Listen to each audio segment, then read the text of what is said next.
escape and Escape. integrated circuit. Okay, so thank you so much.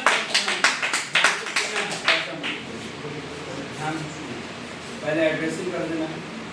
Good morning, my dear friends, respected teachers and honorable guests. Today I am going to explain on generation of the computer. The term generation is derived from generalize, which means that changes of hardware technology. Basically, computer generation are classified into 5 types. First generation computer, it was developed in 1946 to 1959.